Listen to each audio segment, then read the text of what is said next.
Hello, friends. Welcome to Akulmach Live. I'm your host, Chandrakant, and today we have a very important topic to discuss. And this is not about trust. We all know building trust with your customer is so important. It's absolutely important. And without the trust, there will be no business. You cannot grow in life, your company will not grow. Therefore, building trust is very, very important. But today we are discussing about how you can build trust in the era of antitrust, because the government basically says that there will be antitrust lawsuit on you if you actually build a lot of trust. So how this whole thing works, what is the balance between how you can build trust, how can you maintain it, and how you can handle the antitrust mechanism of your legal system.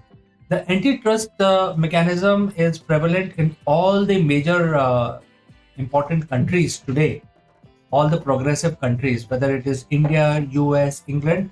There are always antitrust laws which prevents a company to grow beyond a certain threshold. So we will explain all of this today in our live stream. By the way, before we proceed further, this live stream is sponsored by Mintra. Link about them is given in the description below. To check them out, their product and their offerings. All right, let's proceed further. And the first point that we want to discuss is about why we need to build trust. Well, it is very important to build trust simply because if there is no trust between you and your client, the future business is at stake. Now, the trust can be of many kinds. Trust could be related to your offerings. That is the first thing. Your offering must be of great quality, whether it is a services company or if you are running a product company.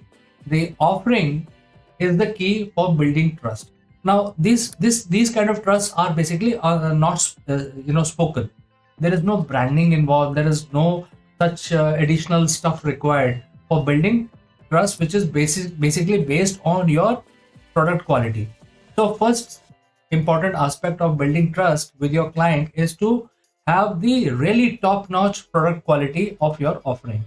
It should be really top notch. It should be up to the mark. It should be really good. So that is the first thing. So your company must focus on first quality. That is an important message for building trust. Next is your branding. You have built the trust and then you have found new customers. And then your future business also depends on those customers. What about the new customers? How will you basically break into an open market? How will you say that, okay, now I have got 100 customers, how will you find another 100 customers? So therefore, branding, more of your logo and your face, your company's name is in the media, there is a different kind of trust that will build up. That trust is basically that since you are present in the market, you are not going to wind up your shop one fine day and disappear. You are a serious player. So branding, your presence, your company logo presence, your presence in the media, in the network is very important because that will build the trust. Now, many people only focus on the quality and they do not focus on the marketing. Both, this kind of thing, if it happens, then over time, your brand value will erode.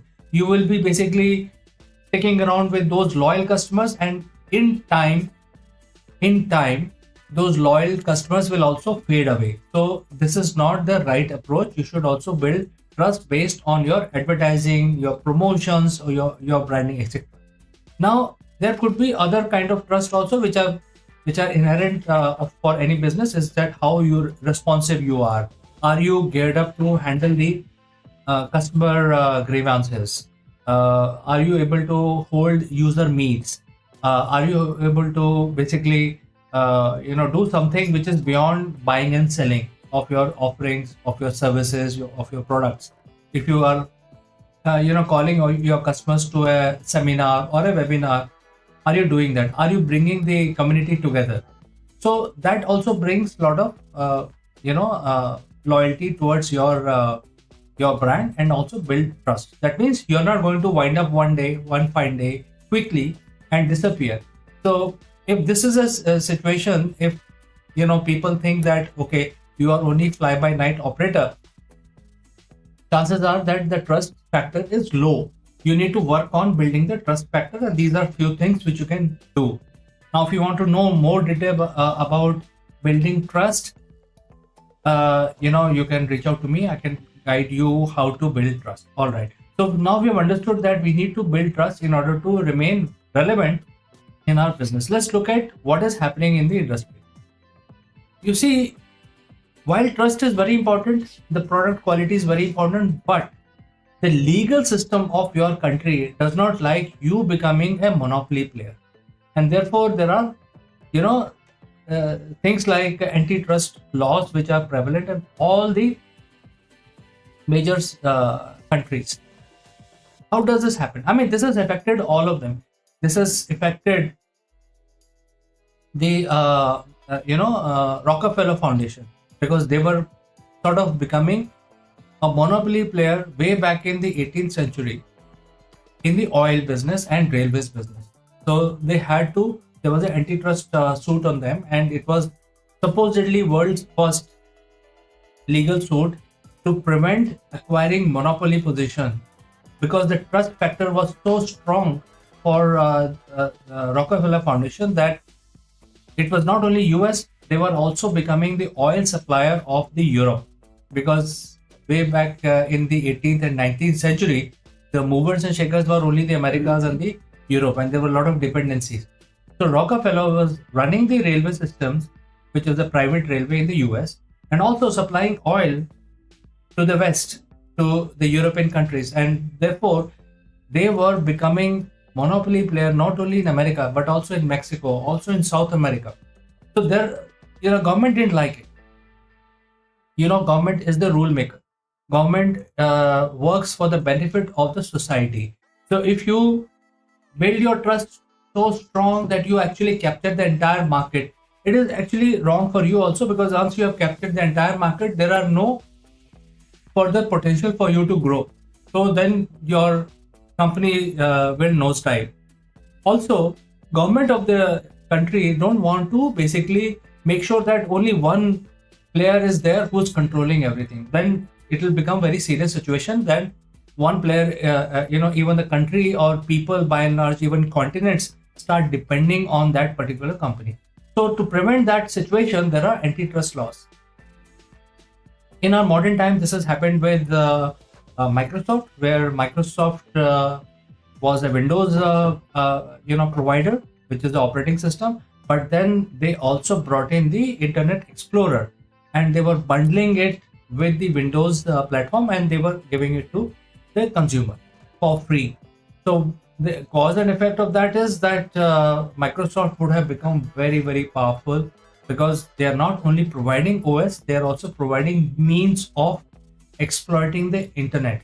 So by law, there was an antitrust case on them. By law, they were asked to divide their company into two segments. And Bill Gates was asked to, by law, asked to step down as a CEO. So after that time, the Microsoft is now having two companies, which is the Explorer as a separate company and the Windows as a separate company. So that now there are two different companies, even though they are known as Microsoft, but then there are two different CEOs, there are two different board of directors, and the monopoly is not under one very strong, figurehead. It's divided.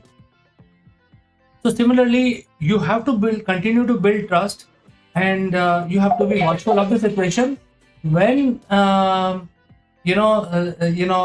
antitrust is going to affect you. Now, antitrust can affect you anytime.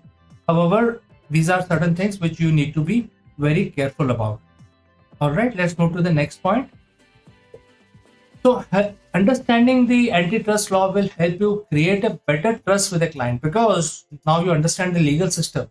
You understand the legal system, you know that how far you can go in building the trust. Now, one way of doing this is that you actually say yes to everything. You say yes to all kinds of customers.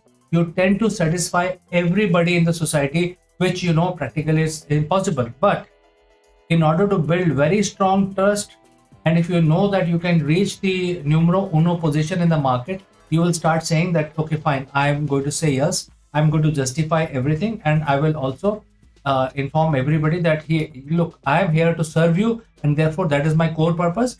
Whatever request you have, I will provide that. Whether it is whether I'm making profit or loss, it doesn't matter. Now, if this is the attitude of your company, you will have the highest amount of trust among the customers, because customer will start saying, okay, now even if I pay, even if I pay less, this company is going to provide me what I need. So you build a lot of trust. The downside of doing that is that you will actually lose revenue, because in order to provide ultimate trust with the client base, you need to shell out money. The trust does not come for free. It comes with some sort of expenditure. So over time, the expenditure will be so high that you will not be able to sustain your future development. So how much trust you can build, a good trust, is a fine balance, considering that there are antitrust laws in every country, and also you need to also make sure that you generate enough revenue so that you can reinvest in research and development, in diversification in future, because without diversification your company will anyway go bust in a couple of years. So trust is important, but very good trust is not important. You need to ensure that your trust has certain checks and balances, and that is why understanding of the antitrust law is a good starting point, because antitrust law will explain to you, if you know the legal system, then it will actually explain to you how much trust you should build, because eventually if you grow to a certain level, there may be some antitrust case on you. You don't want that to happen. You want to basically mix around with the other businesses in your region.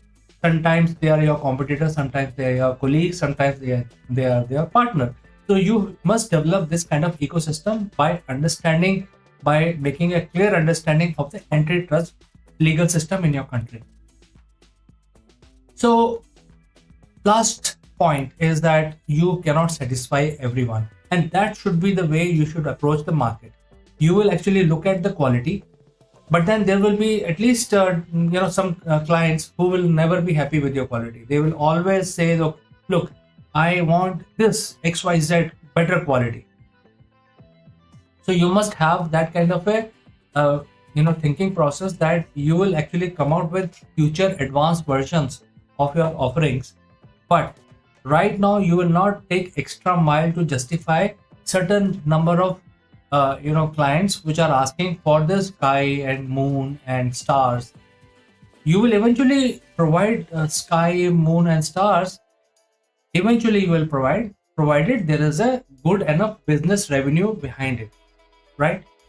So you cannot justify each and every customer who comes into your your business, and but I think the better way to do it, instead of refusing, you can actually show the roadmap to your client, saying that, okay, what you are asking me today is something which is going to be available in the future version. So if this some clients are asking for certain things which you do not have in your offerings today, it will be good. This is a good market feedback, because there are certain clients who are asking for this. So you must be able to come out with some sort of a calculation in your mind that, okay, fine, if 50% people ask for this service, additional quality of the offerings, then you should provide that in the future version. If like 30% is asking, then you could probably drop it, because it's not enough, there is not enough business to justify this feature, because majority of the market is not asking for it. Only certain people are asking. So the mantra should be to understand what is important for the growth of your business, what is important to build the trust among your clients, what is important to keep majority of the clients satisfied, what is the method to understand whether they are satisfied, and what is the method how you can reach out to the new customers who are not in your ecosystem right now, based on the branding or based on the trust which you are generating because of the branding. And above all, you must understand the antitrust law in your country. Very, very important if you are opening your business. So friends, thank you very much for joining me live today. If you have any question on this subject, feel free to send it across, and I will be more than happy to respond to you in the next version of Akulmach Live. Bye for now.